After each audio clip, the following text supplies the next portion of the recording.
Welcome to GreatCurling.com, your destination for all things curling. I don't hate it.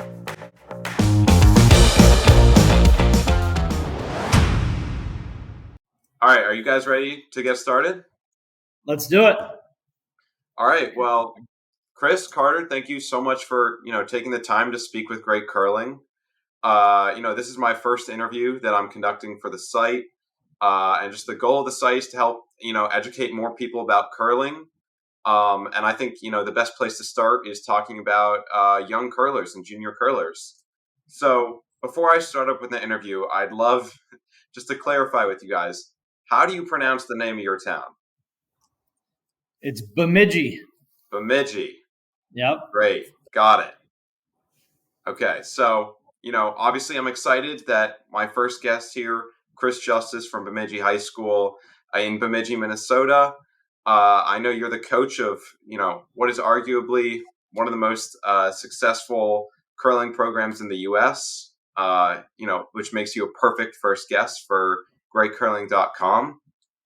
Chris, I'd love to get started by learning more about how you got started in curling, how old you were when you started, and what made you become interested in the sport. Well, I was a little guy, and I have some relatives in Superior, Wisconsin, that were really into curling. Lanny Nichols was my great uncle, and he was a very avid curler, and I kind of got around it when I was little. I didn't do a whole lot of it, but as I got a little bit older, we used to go to a hockey tournament in Duluth called the Spirit of Duluth, and it was kind of when curling was starting to become a little bit bigger all around the country. And I believe in 1980, you better check this out, 1984, 90, or 86 is the first year it became, it was 88. It was the first year that curling was an Olympic sport as an expedition sport. And my cousin, Bob Nichols, was on that team that played on that team, and they were in Calgary that year, I believe. Great. So that just kind of spawned into, just kind of got more familiar with it. And then coming to Bemidji to go to university, Bemidji State University, it's just something that my friends started to do. And as I became a teacher at the high school, I kind of fell into it as the guy that started the program originally was retiring. And he told me in about 2006, hey, Justy, you better jump on board because this is the greatest job in the country. So I took him up on it, and here we are. Amazing. And Carter, I'd love to hear, obviously you grew up in a very different curling environment. Can you tell me how you got started and, how it was very different from Chris? Yeah, so I actually got started thanks to him. I've only curled for probably a year and a half now, but we got really serious about it, put in a little hard work, and got to a point where we could compete at a decent level. So I honestly haven't curled for that long, but I've been around it my whole life, just living in Bemidji. It's just kind of a culture thing. It's almost bigger than hockey in Bemidji, so I don't know. That's how I got started. Yeah, so like you mentioned, Bemidji has an incredible history in the curling community. And I understand that like your guys' club has been around since the 30s and that the high school program started, in the 90s. And you guys even have a semester-long course in the high school for curling, if I'm correct. So could you tell us about, Chris, could you tell us about your role at the high school? I know you obviously just started talking about it, but the history of the curling program, and how many students are in the program today? Yeah, so it's a quarter-long class. They get 9 weeks. We're over here at the curling club with the classes about 36 times each quarter, depending on, how the weather is and what happens at the school and so forth. But we have 3 classes each day, first, second, third hour. And each class this year is averaging just about over 40. So we get 120 kids each quarter that get the chance to come over here and take this class. And like I said, I've been doing this class since 2006. So I've been fortunate enough to probably be on the ice with around 3,500 kids. So it's pretty wild. Amazing. Wow.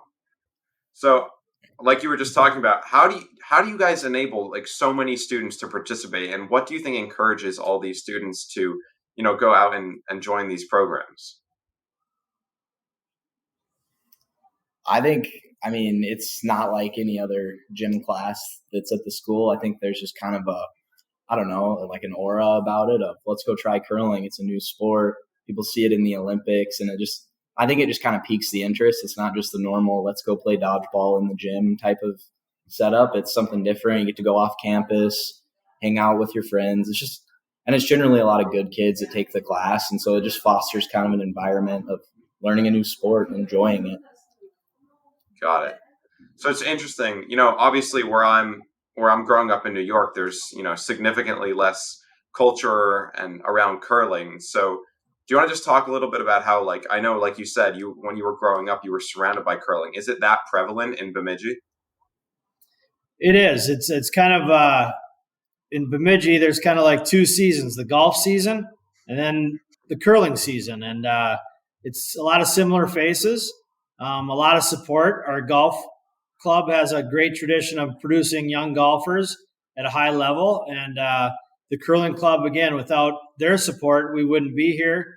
They open the club with open arms, encourage the kids to take part in the high school classes, and then hopefully as they maybe progress in life and come back home, they in turn become members, and the cycle continues. It's definitely a generational thing. If you look on the state championship banners, the national banners, and even the Olympic banners that we have hanging in our club proudly, it's a lot of the same names. We're talking 60, 70, 80 years, multiple generations of families have taken part in the curling in Bemidji. So it's deeply rooted, like Carter said, and it's kind of the fabric of our culture. And logistically, where our high school is located, it takes us about 7 minutes to get here by bus. So it works out pretty well. So Yeah. So speaking of the Olympic curlers, where have some of the best curlers that come out of Bemidji? Where have they gone after high school? Do they play in college, or are they some of them purely focused on training and making tournaments? I think it's kind of a mixture of both. There's not necessarily much of a culture of college curling in the U.S. I wouldn't say. I know they do it. I know they do it to some extent, but I'd say most of the people either go off to college, get an education, and kind of curl on the side, and then kind of come back to it after college. I know my coach, Scott Baird, he was an alternate in 2006 Olympics at, is it Torino? Is that how you say it? Yeah. I know he went to college and then came back after college and curled. So I think most people don't necessarily curl competitively in not competitively, but through their college. I think they kind of come back after. So I think it just depends on the person, honestly. Very cool. And obviously, like you were just talking about, you guys have so many accomplished curlers, and obviously, you guys, like you talked about, have a huge culture. But do you think, is there anything so special about Bemidji that allows so many people to be making these Olympic programs? I think it's where, like Carter and I were talking the other day. It's kind of logistic, geographical and logistics. The club is kind of in the center of our town. It's again well known. The Chamber of Commerce, when they're giving people tours, maybe like a doctor or something. This is kind of one of the spots they stop at. It's a popular spot. Also, it's cold up here, and in the November, December, January, February, especially, there's a lot of people that are active. That's kind of why we live in northern Minnesota, to be active and outdoors and experience different things. And this is just a popular landing spot for a lot of people that maybe not be the best athletes, so to speak, but they're really competitive. And that's what kind of, I think, is unique about curling. You don't have to be any specific height, weight, gender, age, but it certainly levels the playing field. But the competitive juices, they're flowing out here with guys, from 25 to 75 years old out there in a lifelong sport. And that's the beauty of curling, I believe. Mm-hmm. Yeah, it's amazing. So going back towards like high school curlers, can you talk about, so obviously Minnesota, you guys are able to run, like you just said, high school tournaments within certain clubs across the state. Could you talk about the growth of curling, within the high school level, and also how you would suggest maybe other high schools start similar programs at their schools in other states and beyond? I think I've been asked this similar question multiple times, and I think the first thing I would suggest to anybody that was going to take this on would be you got to follow through, because the first time when you're getting 10, 15, 20, 30, 40 kids out on the ice, it's a little apprehension. You got to sell it to the kids, and you got to make it comfortable, because you're going to have kids of all abilities, and we really do a good job. As Carter mentioned, we have great kids that take our class. They understand the big picture, and if their job, and they take it personally, is to transition that enthusiasm into the new kids. So each class will have 15 kids, maybe, of the 40, 45 kids that are proficient, have had the class. They may be competitive curlers, their relatives, family is curled, and there's only one of me. So I need guys like Carter and his buddies to take, there's 3 or 4 kids each under their wing, and stick with it, because if you go out for 1 or 2 days, yeah, it's an experience, and you look back on it, but it takes multiple days. It takes a lot of falling. You got to believe in the process, and I know that's kind of an overused word, but there is definitely a process to this game and getting started. And I think once the kids find a little success, all of a sudden the rock ends up in the house, or if you have good skips on that particular day that are encouraging kids, hey, we got it in play. Hey, nice job. Hey, you didn't fall over this time. Hey, nice balance. And the confidence builds, and it builds, and it builds. And that's what's so unique about the way we have it, is because we come over here every single day. So the kid that you might see in the hallway that you would never imagine could handle this sport, they're proficient. They love it. It's in their blood. It's a lot of fun. Mm-hmm. And Carter can kind of talk on that too, how maybe what he thinks, because like I said, Carter's one of my favorite guys, and he kind of brings that level of excellence with him wherever he goes. But it's like, if you set the bar, the kids will come up. But if you don't stay up there and you lower down to them, they're only going to go so high. So just like on the technical side of things too, because I know you're asking like how to start it up, how to go about it. This year is our first year that we've actually, Mr. Justice made essentially like a club, like any other after school club, like, I don't know, for example, like the chess club or something like that. We essentially made curling, or he made curling into a club. And that unlocked kind of a new level of funding and just a new kind of, I don't know, a new tier to the whole program, because it's always just been in class.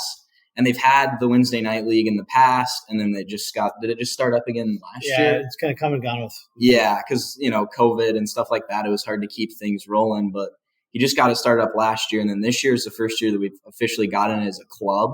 So I would say if you're trying to start something up, I would go through a teacher or an administrator and try to get something rolling as a club. Because I know in most school districts, you can open up some sort of funding if you started as a club. I don't know how it works in your school district, obviously, but generally speaking, there's something to be said for that. No, yeah, I think you make a good point. And yeah, obviously that is very true. I feel like universally getting through a school club is a great idea. And, Chris, you were talking about, that process that new curlers are taking as they're learning the sport. For kids that are, someone like Carter maybe, who's getting more and more interested in the sport beyond, being a new and a junior curler, how would you suggest people advance in the sport, start taking the sport more seriously and get interested in it competitively? Well, it takes a lot of time and a lot of practice. There's a lot of young adults and kids that have already taken that leap. So what Minnesota is trying to do right now is to rejuvenate a state championship with the ground rules of all 4 players must attend the same high school across the state. And right now, I think there's between 14 and 16 teams signed up, and Bemidji hopefully will have at least 2, maybe 4 teams to participate in that. So I think the biggest thing is, you get some players that want to commit to it, practice, and then take a leap of faith, go play in a Bonspiel. And I think they'll probably understand that, yeah, there are kids that have done this more, but you can get the hang of it real quick. if you put your mind to it and work and research and watch and learn the terminology and it's a good sport. As far as taking it to the ultimate levels, USA Curling has a high performance program. They might be a good resource to talk to about kind of how they do that. We've had a lot of Bemidji kids go through that as well. We got Mark Fenner, who's on a Team Dropkin right now. He's from Bemidji, and they are the team that lost to Team Schuster in the last Olympics in the third game of the playoffs. So they're trying to get fired back up for the 2026 Olympics. They travel the world. They play in big money spiels. They're ranked 10th currently in the world right now. But Pete Benson, his kids, he skipped the Torino bronze medal team in 2006. He's just a regular guy. He owns a pizza company in town, and again, kind of talking about that, where you set the bar. If you go out as a recreational, just try not to fall down, that's kind of the results you're going to get. But if you bear down like Carter did with his team, and they probably even surprised themselves how competitive they became, and it's not easy. That you can go from never doing it to be proficient, but from being proficient to skilled and then skilled to excellent, that takes a lot of time and a lot of experience. But at the high school level, we just want to get kids out there and expose them and have fun. Got it. Amazing. Yeah. It's all really, really interesting. I feel like we've covered a lot of ground, and I've learned so much about Bemidji and your guys' amazing high school program. To kind of finish off the interview, I'd love to do something that I'd like to call the Great Curling Extra N questions, which is just like a lightning round style of questions with brief answers that either of you guys can supply. So the first question for one of that would be what is your favorite place that you've ever curled besides your own home club?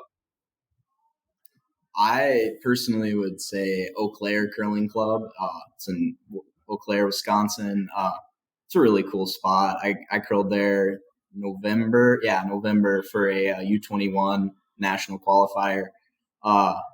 It's just a really cool club. They do a nice job there. Everyone's really nice. Obviously, I know you said you're not allowed to include your home club, but there's a little bias. I think Bemidji's pretty awesome too. So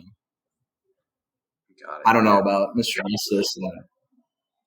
Yeah, I've dabbled around. I think Carter and these guys have probably played in a lot more clubs than I have. But there's a new one down in Chaska, Minnesota that's beautiful.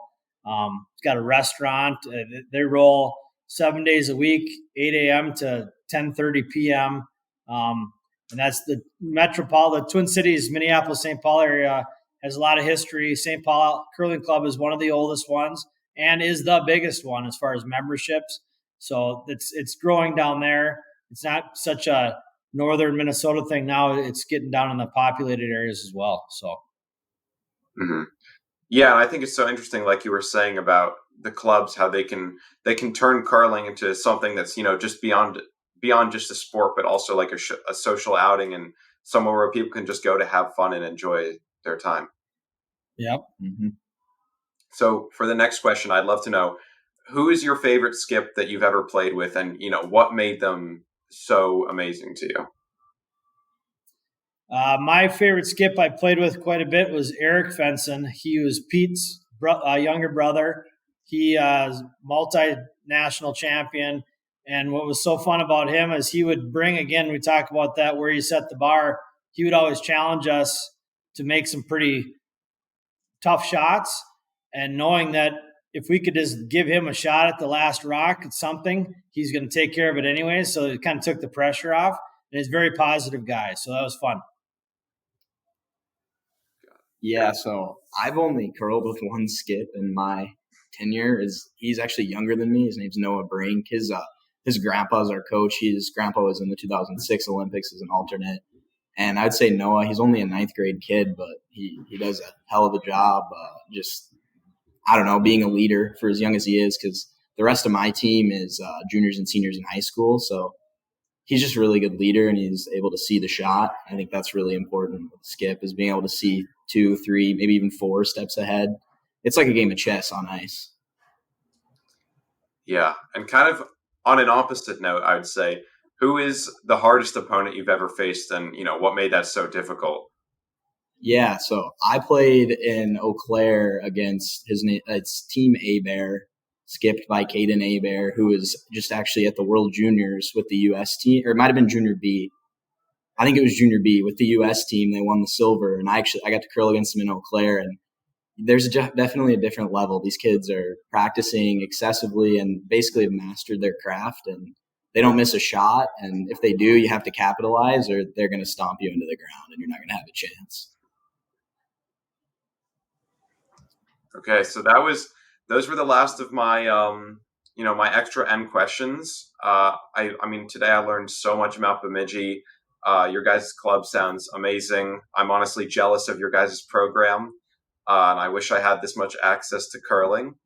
But thank you guys so much for taking the time to come onto the podcast and share with us. I really appreciate it. Yeah. Thank you, Carter, and you did an excellent job. And anytime you want to do this again, we look forward to it. Amazing. Have a good Best night. of luck, Carter. All right, thank you. Nice to meet you. If you enjoyed our content and you would like to spread the joy of curling, please like and subscribe, show us some love in the comments, and visit us at greatcurling.com.